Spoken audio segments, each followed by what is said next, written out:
हे जंकीस, कैसे हो आप सब। स्वागत है आपका हमारी एक और कमाल की वीडियो में। और आज है 7 जून, यानी कि हम आईफोन यूजर्स के लिए एक बहुत ही बड़ा दिन, क्योंकि आज एप्पल अपने सॉफ्टवेयर का सबसे बड़ा इवेंट करता है जिसका नाम है WWDC। अब हाँ, जो भी यहाँ पर आईफोन यूजर्स ऐसे हैं जिनको केवल फोन करने से मतलब होता है, उन्हें ऑब्वियसली इस चीज से फर्क नहीं पड़ेगा, लेकिन हम और आप जो कि आईफोन एंथुसियास्ट हैं, जिनको उनके बारे में जानने में मजा आता है, उनके लिए आज एक बहुत ही बड़ा दिन है।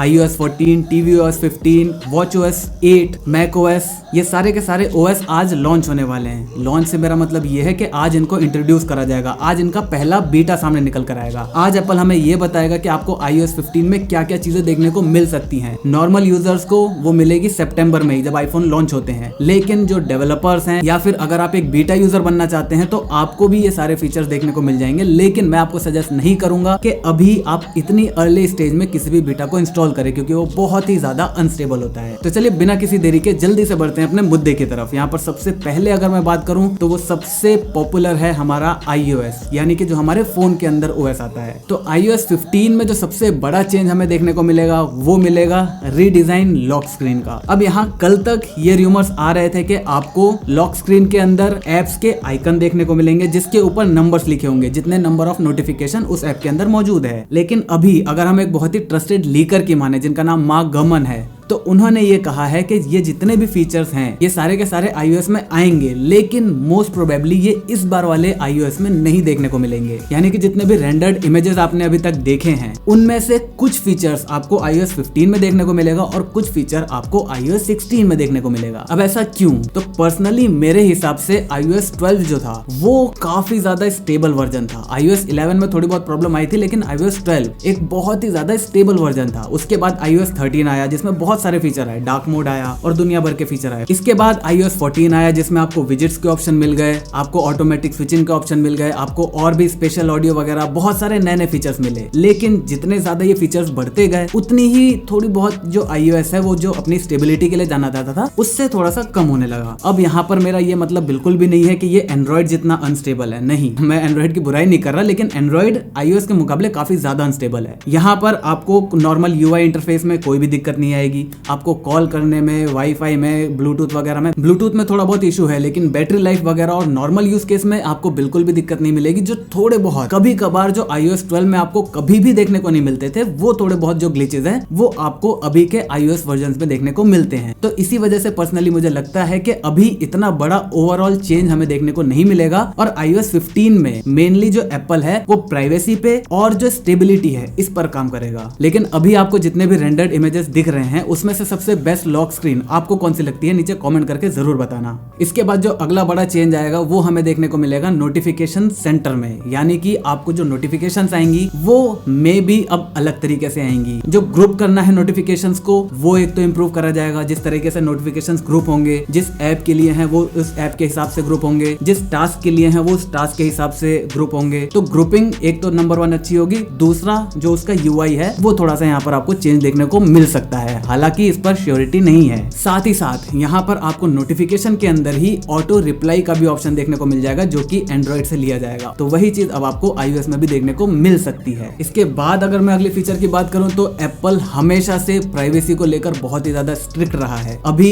ऐप ट्रैकिंग का जो नया फीचर आया है उसको iOS 15 में और भी नेक्स्ट लेवल पर लेकर जाया जाएगा, जहां पर आपके ऐप ट्रैकिंग की सारी इंफॉर्मेशन, जितने भी एप्स हैं वो आपकी कौन कौन सी इंफॉर्मेशन को ले रहे हैं इसको आप ट्रैक कर पाओगे। और आप चाहो तो उन चीजों को बंद भी कर सकते हो। जैसे फॉर एग्जांपल कोई ऐप है वो आपकी पेमेंट हिस्ट्री को ट्रैक कर सकता है कि आपने उस ऐप के अंदर कब क्या क्या खरीदा। अब डेवलपर्स को अपने ऐप के अंदर ये सारी चीजें आपको बतानी पड़ेंगी कि वो क्या क्या चीजों को मॉनिटर कर रहा है। आपकी ईमेल आईडी, आपका फोन नंबर, आपके बैंक डिटेल्स को वो ले रहा है या फिर नहीं रख रहा, मतलब उसके डिटेल्स को रख रहा है अपने पास या फिर नहीं, या उसको बताना पड़ेगा। तो प्राइवेसी को लेकर एप्पल से कभी भी हम डिसअपॉइंट नहीं होते हैं और इस बार भी ऑब्वियसली हम नहीं होंगे। हालांकि अगर आप एप्पल के डिवाइसेस यूज करते हो, एप्पल के पूरे इकोसिस्टम में भी हो, तब भी क्या आप इंटरनेट पर सिक्योर हो, क्या आपकी प्राइवेसी वाकई में सिक्योर है, इसके ऊपर मैं जल्दी एक डिटेल वीडियो बनाऊंगा, क्योंकि मुझे नहीं लगता। तो उस वीडियो का इंतजार जरूर करना। यहाँ पर अगले सबसे बड़े फीचर की बात करें तो वो iOS में सबसे बड़ा फीचर हो सकता है, जो कि है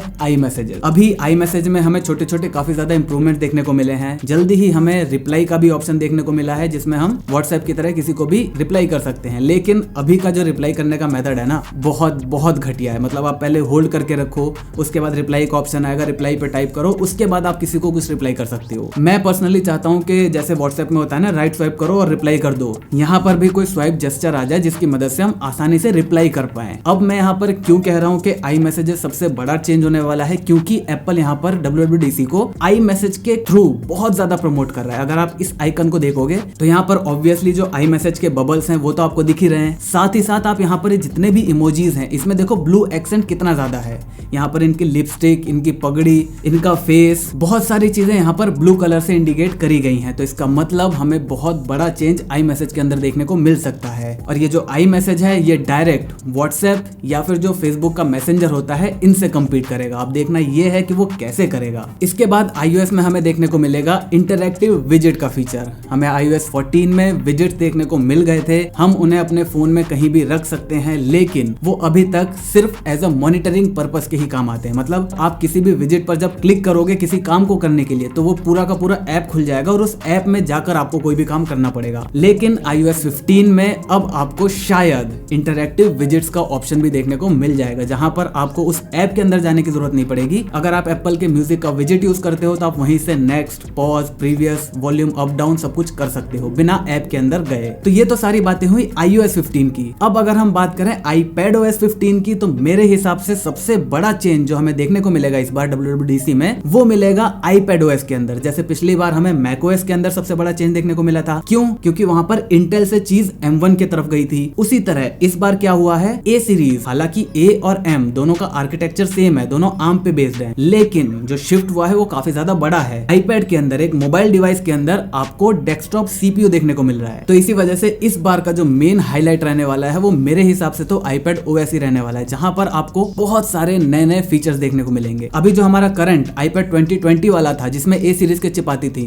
वो भी इतना ज्यादा पावरफुल है कि ऐप स्टोर के अंदर कोई भी ऐप उसकी मैक्सिमम लिमिट को रीच नहीं कर पाते। तो सोचो जो M1 वाले iPads हैं वो कितने ज्यादा खतरनाक होंगे। और अब की बार तो जो iPad है 2TB वाला, 1TB वाला, उसमें आपको 16GB की रैम भी देखने को मिलती है। अब हालांकि ये जो रैम है वो 5GB तक लिमिट कर रखी है एप्पल ने, मतलब जितने भी डेवलपर्स हैं वो सिर्फ 5GB का ही यूज कर सकते हैं। ऐसा क्यों? क्योंकि iPadOS 15 के अंदर शायद हमें बहुत सारी नई चीजें देखने को मिलेंगी। और जॉन प्रॉसर के माने तो हमें जितने भी एप्पल के प्रो एप्स हैं जैसे final cut pro, logic x और आपका जो एक्स कोड है, ये सारे के सारे हमें iPad के अंदर भी देखने को मिल सकते हैं। तभी जाकर जो M1 दिया गया है iPad के अंदर उसका कोई सेंस बनेगा। इसके बाद हमें iOS के अंदर इम्प्रूव्ड मल्टीटास्किंग भी देखने को मिल सकती है। साथ ही साथ हमें यहाँ पर विजेट का सपोर्ट भी देखने को मिलेगा, जो कि आप विजेट को कहीं पर भी रख सकते हो। अभी तक क्या था, अभी आप केवल इसी जगह पर जितने भी विजेट्स हैं उनको रख सकते हो, लेकिन अब जैसे आप iOS के अंदर अपने विजेट्स को कहीं भी रख सकते हो, बिल्कुल उसी तरह iPad के अंदर भी आप अपने विजेट्स को कहीं पर भी प्लेस कर सकोगे। साथ ही साथ वो इंटरैक्टिव भी रहेंगे। इसके साथ ही साथ हमें WatchOS 8 भी देखने को मिलेगा, हमें tvOS 15 भी देखने को मिलेगा, लेकिन बहुत थोड़े बहुत माइनर से चेंजेस आएंगे, वो बात तभी कर लेंगे। तो ये तो सारी बातें हुई सॉफ्टवेयर की। क्यों? क्योंकि ऑब्वियसली WWDC जो होता है वो होता है एक सॉफ्टवेयर बेस्ड इवेंट, लेकिन यहाँ पर हम इस बार हार्डवेयर को भी एक्सपेक्ट कर सकते हैं। इस बार नहीं, हालांकि जो एप्पल का रिकॉर्ड रहा है 2013 के WWDC में उन्होंने मैक प्रो लॉन्च किया था, 2017 के इवेंट में उन्होंने होमपॉड करा था, 2019 का जो WWDC इवेंट हुआ था वहां पर उन्होंने मैक प्रो जो नया वाला है, जो खतरनाक वाला है, वो उन्होंने लॉन्च करा था। तो अब क्योंकि 2020 में हमें कोई भी हार्डवेयर लॉन्च देखने को नहीं मिला है, तो हो सकता है कि अब 2021 में, क्योंकि 17 को हुआ था, 19 को हुआ, अब 2021 को भी हमें कोई ना कोई हार्डवेयर लॉन्च देखने को मिल सकता है। अब रूमर्स बहुत ज्यादा ये निकल कर आ रहे हैं, कल तक तो बहुत ही स्ट्रॉन्ग थे ये कि यहाँ पर आपको 14 इंच और 16 इंच का M1X या फिर M2 प्रोसेसर लगा हुआ मैकबुक प्रो देखने को मिल सकता है, जो कि कंप्लीटली रीडिजाइंड होगा। लेकिन आज यहाँ पर जो रूमर्स आ रहे हैं उसके हिसाब से ये चीजें इतनी ज्यादा स्ट्रॉन्ग नहीं दिख रही हैं, लेकिन फिर भी पॉसिबिलिटी कुछ भी हो सकती है। और फिर इसी इवेंट के बाद रात को 12:30 बजे, हाँ 8 तारीख को 12:30 बजे रात को आपको एप्पल का म्यूजिक इवेंट भी देखने को मिलेगा, जहां पर एप्पल का लॉसलेस ऑडियो, स्पेशल ऑडियो और जितने भी नए नए अपना हाई रेज वाला एप्पल म्यूजिक लाने वाला है, एप्पल म्यूजिक के अंदर ही हाई स्ट्रीमिंग म्यूजिक आने वाली है, तो उसके बारे में सारी डिटेल्स आपको रात को 12:30 बजे देखने को मिलेंगी। तो बस मुझे उम्मीद है आपको सारी चीजें समझ में आ गई होंगी, सारे लीक्स वगैरह समझ में आ गए होंगे। तो बस देखना यह है कि आज रात को कौन सी इनमें से लीक्स सही निकलती हैं और कौन सी गलत निकलती हैं। कल मैं ऑब्वियसली जो इवेंट होगा उसकी एक समरी के ऊपर वीडियो बनाऊंगा, जहां पर हम बात करेंगे कि कौन से हमारे लीक सही हुए, कौन से गलत हुए। बाकी आपको कोई अलग लीक पता है, बाकी आपको कुछ ऐसा पता है जो हमने इस वीडियो में कवर नहीं किया, तो उसे नीचे कमेंट कमेंट करके जरूर बताना। और अगर आपको वीडियो पसंद है तो वीडियो को लाइक कर देना, चैनल पर नए तो चैनल को सब्सक्राइब कर देना, क्योंकि हम इसी तरह की ज्ञान भरी बातें आपसे करते रहते हैं। मैं मिलता हूँ आपसे अगली वीडियो में, तब तक जय हिंद, वंदे मातरम।